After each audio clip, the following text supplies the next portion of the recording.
On m'avait promis des plages. On m'avait vanté la douceur d'un peuple, la chaleur d'un paradis tropical. Mais personne ne m'avait parlé du reste. De l'autre réalité. Celle qui se cache derrière les sourires. Celle où l'homme blanc est regardé comme un mythe. Celle où des enfants dorment sur les tombes. Où les vivants et les morts partagent les mêmes murs. Et où le paradis devient parfois une survie. Ce que j'ai découvert là-bas dépasse tout ce que vous pouvez imaginer. Les Philippines. Un pays où tout semble simple. Mais rien ne l'est vraiment. Un pays qui se montre lumineux, mais dont chaque lumière projette une ombre énorme derrière elle.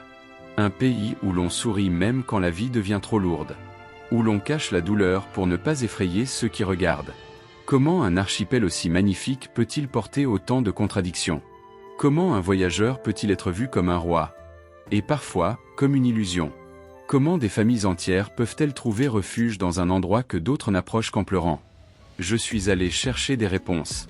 Et ce que j'ai vu, personne ne me l'avait jamais raconté.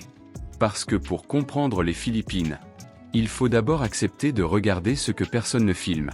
Dans cette nouvelle vidéo de l'autre côté du monde, mon voyage commence à Manille.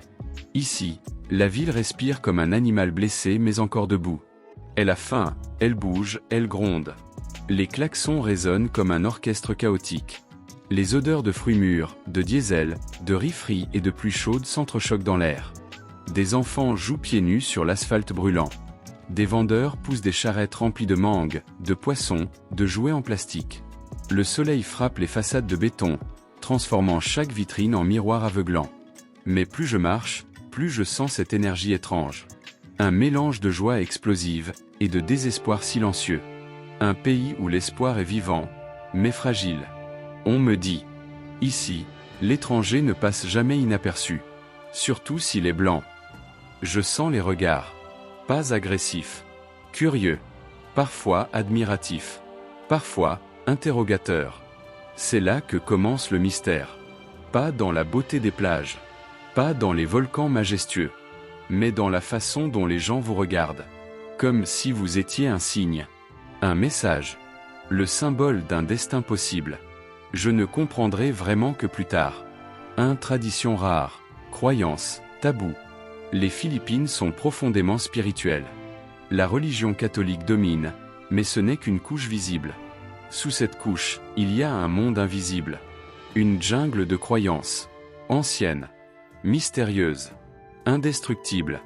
Dans certains villages, on consulte les albularios, ces guérisseurs qui connaissent les plantes, les prières secrètes, les rituels transmis par les anciens. On croit aux encantos, les esprits de la forêt. Aux capres, géants invisibles perchés dans les arbres. Aux aswangs, créatures nocturnes que les anciens craignent encore dans les nuits sans lune. Les habitants vivent entre le divin et l'invisible. Entre les églises bondées et les superstitions fortes. Et parmi ces croyances, il en existe une. Discrète, mais réelle. L'idée que l'homme blanc porte chance. Pas de manière magique, mais symbolique. Comme un ticket de sortie vers une autre vie. Un avenir possible. Une porte que beaucoup rêvent d'ouvrir. Et ce regard, ce mélange d'admiration et d'attente, je l'ai senti plusieurs fois. 2. Les lieux extraordinaires, beauté et danger. Pour comprendre vraiment ce pays, il faut s'éloigner. Sortir de Manille. Traverser les routes de province. Là où la jungle avale les chemins. Là où les villages semblent posés comme des secrets au pied des montagnes. Les paysages sont extrêmes. Les rivières sont d'un bleu irréel. Les falaises semblent vivantes. Les volcans fument au loin comme des bêtes endormies. La mer peut être calme comme une feuille de verre, et se transformer en piège mortel en quelques secondes. Mais derrière cette beauté spectaculaire, il y a autre chose. Un lieu que personne ne m'avait mentionné clairement. Un lieu caché derrière les murs de la capitale. Un lieu où la vie prend une forme que je n'aurais jamais imaginée. 3. Le cimetière, un monde caché entre les tombes. Le North Cemetery. Le plus grand cimetière de Manille. Un labyrinthe de pierres, de mausolées, de chapelles miniatures, de tombes alignées comme des ruelles silencieuses. Et là, au milieu de ce royaume des morts, il y a des maisons, des cuisines, des lits, des enfants qui jouent, des hommes qui réparent des motos, des femmes qui étendent le linge sur les pierres tombales. Ici, les morts sont les voisins, les protecteurs, les propriétaires silencieux des lieux. Une famille m'invite à entrer dans leur maison. Un mausolée. Sur la pierre froide, la mère prépare du riz. Dans un coin, un bébé dort à côté d'un tombeau. Dans l'autre, un adolescent fait ses devoirs sur une dalle funéraire. Je n'arrive pas à comprendre. Pas encore. 4 légendes et mythes, la voix des morts. Une vieille femme me raconte une légende. Ici, dormir près d'une tombe est un honneur. Un signe que le mort accepte votre présence.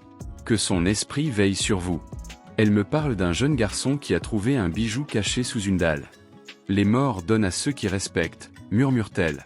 Sa voix tremble. Ses yeux brillent. Impossible de discerner ce qui relève de la foi. Ou du besoin de croire que ce lieu n'est pas un malheur. Parce que si on enlève le mythe, il reste la réalité.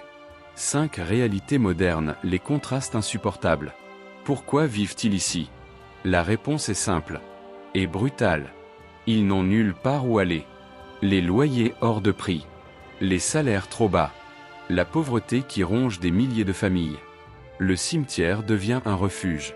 Les tombes deviennent des murs. Les mausolées deviennent des abris contre la pluie. Pendant ce temps, dans d'autres quartiers de la ville, les touristes dansent dans les bars, prennent des selfies sur les plages. Et l'homme blanc devient un mythe ambulant. Un mélange de respect, de rêve, d'illusion. Et parfois, de danger. Car être admiré, ce n'est pas toujours être compris. 6. Montée dramatique, la révélation. Un soir, un jeune homme du cimetière m'appelle discrètement. Il veut me parler. À l'écart. Entre 2 tombes blanches éclairées par les bougies. Tu sais pourquoi il te regarde comme ça? Pas pour ta peau. Pas pour ton argent. Pour ce que tu représentes. Tu es la preuve que l'autre monde existe vraiment. Celui dont on rêve. Celui qu'on ne verra jamais. Il me raconte qu'il n'a jamais quitté Manille. Jamais vu la mer. Jamais quitté les murailles du cimetière. Pour lui, un étranger, c'est une fenêtre. Un rappel que la vie peut être différente. Et soudain, tout s'éclaire. La fascination. Les regards. Les illusions. Les dangers. Les rêves brisés. Les vies suspendues entre 2 réalités. Ici, le paradis existe. Oui. Mais il n'est pas le même pour tout le monde. Les Philippines sont un pays de lumière et d'ombre. Un pays où la beauté est si forte qu'elle en devient parfois mensongère. Un pays où la pauvreté est si grande qu'elle se cache derrière des sourires. Ici, même dans les lieux où la mort règne, la vie s'accroche. Elle grimpe. Elle résiste. Elle rêve encore. Les Philippines ne sont pas un paradis. Ni un enfer. Elles sont les deux à la fois. Un monde où l'espoir survit même sous les pierres tombales. Un monde où chaque étranger transporte malgré lui un rêve. Un monde où les vivants trouvent toujours un chemin, même au milieu des tombes. Merci d'avoir voyagé avec moi. Si vous voulez continuer à voir ce que personne n'ose filmer, vous savez où me trouver.